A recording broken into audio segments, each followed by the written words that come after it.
oral sex. Is it halal? Is it flat out haram? Are there anything in particular permissible, not allowed? Bismillah. Take the lead.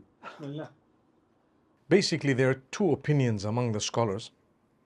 There is the opinion that says that nothing of that nature is permissible because of a person being a believer. You use the tongue and the mouth to say the shahada and so on, and honorable things and so on. And the other opinion says, look, if someone wants to lick their nose or do something, it's considered perhaps not upon a level that would be encouraged or something, but to move to the level of prohibition would be beyond what is clearly stated as a prohibition. So the two opinions, one is that it should be avoided, and the other is there is a scope of permissibility. Perhaps Dr. Muhammad can elaborate on that a little bit further, because I'm sure he would have greater experience with Huda and with all the questions that he gets usually. You know, the difficulty is the new generation have stopped asking the question. They involve in it without asking, and they say, look, what is haram in this? If it is clean, and if it is if there is no dalil specifically prohibiting it, why are you prohibiting it for us? So they stopped asking. So we're basically talking to those who are really concerned, and maybe the older lot. I have had people, yesterday, someone sent me an email to say, look, as a female, I need oral sex. This is the question. And I recently got married. My husband is not going to do that. He said it's prohibited. What do I do? I'm not going to. It's early on in the marriage. And it's a tough one to navigate, because I can't convince you to follow an opinion. If the husband believes that it's not allowed, I mean, how do I convince him, look, there is another opinion? And if someone is following the other opinion, how do I convince them the other way? Dr. Muhammad, you have to really navigate through this one, because it is one of the crucial questions that need to be hit head on. You have the, I don't want to call it the old school, but you have the... You already did. No, I don't want to call it the old school, but there needs to be a balance. But there are people out there are coming now saying what's halal, what's haram, without really being grounded. Okay, to start with, can I say something really important, more important than the question of oral sex? That is, please ensure that your private parts are very, very clean at all times. That's something that you should never compromise. And this is why you and I know about halqul ana, that the removal of the hair of the entire private area is something from the fitrah. And we should be doing it on a regular basis. Some people have asked, are you allowed to laser? Are you allowed to wax? Are you allowed to remove this way? You remove it however you have to. You just give him another question though. Allahu Akbar. Allahu Akbar. You added to the list, mashallah. We added to the list. This is something very important for people to know. Yes, do you see how deep it goes? So this time I'm interrupting you, Habibi. Allahu Akbar. So nonetheless, the place needs to be clean. I mean, if someone wants to really, if they can really kiss someone on the nose and bite the nose and lick somebody's nose and lick somebody's ears. I mean, if the place is generally clean, it's very different from if, you have green snots coming out and you say, can I lick the nose? La hawla wa la quwwata illa billah. May Allah forgive us. Sorry about that. That's a third question. Licking the nose. Alhamdulillah wa salatu wa salamu ala nabiyhi Mustafa wa ba'd. Alhamdulillah, Islam and science go hand in hand. And they are in harmony in every aspect by the grace of Allah. So it is very important also to consider the pathological aspect of it. The private part and the genitals are a source of a lot of infections. Especially, there are a lot of people who may have STDs, like HP and human papilloma and so on, and they don't know, only when it breaks out. The transmission, not necessarily because of sexual contact. There are so many reasons, the clinics, the toilet seats, the public toilet seats, etc. So if it happens, and one of the partners, especially the female, happen to pick any of these STDs, and you can imagine a person is putting his mouth where there is STDs, sexual transmitted diseases. This is completely not advised, because it's not about the cleanness. You're talking about viral infection. So it's sitting there, even if you wash so many times. But even in this case, penetration would be also not advisable. Well, if they are having sexual contact, then one time is sufficient to pick it up. Okay? But we're talking about admitting it to your mouth and having those, rashes and so on your lips. And so the pathological aspect of it is very, very important to consider. This is a place which is full of microorganisms, infection. So maintaining its cleanness, as my dear brother said, is something really important, especially when you happen to use public toilets and stuff like that.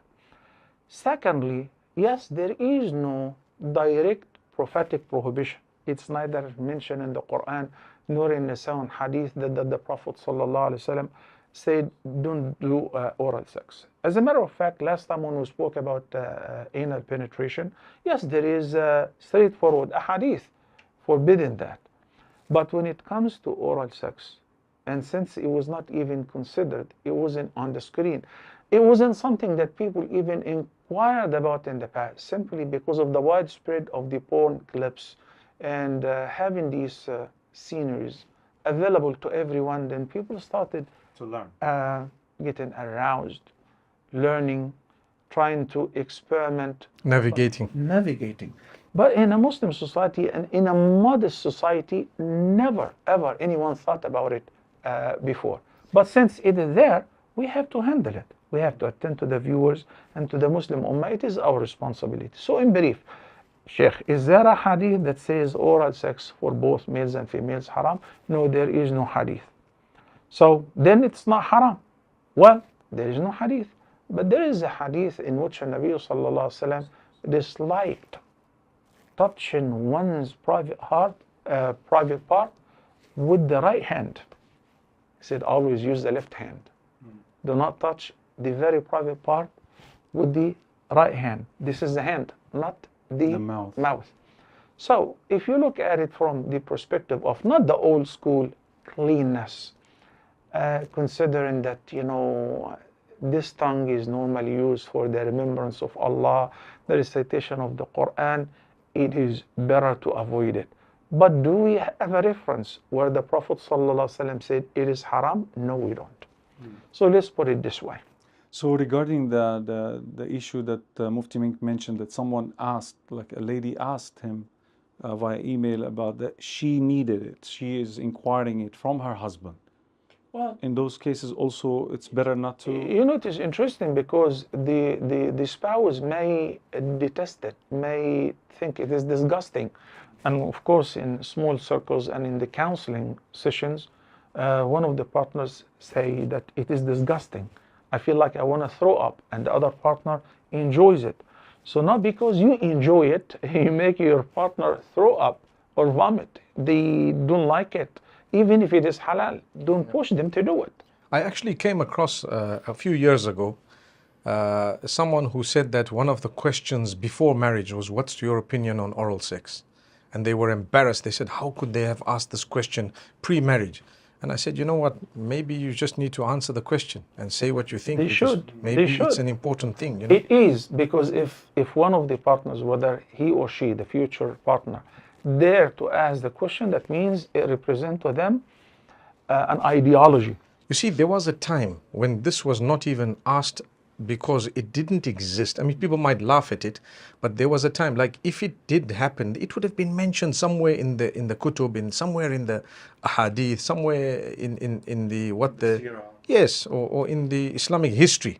But because there is no mention of it before a certain time, so it's become urf, or it's become from the urf of certain people, it's seeped into those who were more modest about this particular thing.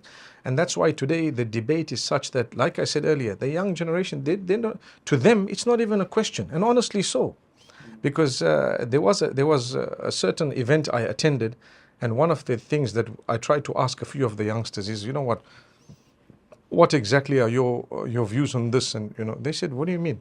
It's not, besides anal penetration. Besides anal penetration, there's nothing else that is haram. And and because pornography became the main primary educator in this area, walayadu billah, may Allah protect us. Now we receive a lot of emails from husbands and from wives that the disgusting action shows in these films also have entered Muslim homes as a result. I remember in Medina, we asked one of the mashayikh there when we were students, just young, and he said it's not recommended, but you can't say it's prohibited. So yeah, they left it at that. And we were, that time I was too young and shy to even ask further. We just kept quiet and, you know, one thing Brother Wael just brought up, talking about the porn industry, that we need to share with the viewers something really important. What is being presented in the porn movies and the porn industry does not represent the reality or the truth whatsoever. And most of the those who are involved in the actors or the actresses, they have to administer some sort of drugs in order to bear the pain, you know, the medication, pain, and you know, the filth that they are involved in, which even animals do not degrade themselves to such level. How do we know that? We know that because of a lot of documentaries, whether on Discovery Channel and or they whatever. have confessed after they've come out. There are a few who have actually come some open. Who quit, and some who, after contracting some you know, serious STDs, and they are just waiting for their death, they warn the youngsters, especially a lot of college girls who want to pay for their education, and they find easy money there, you know, thousands of dollars on daily basis. So they destroy them, and they give them drugs in order to be capable to resume.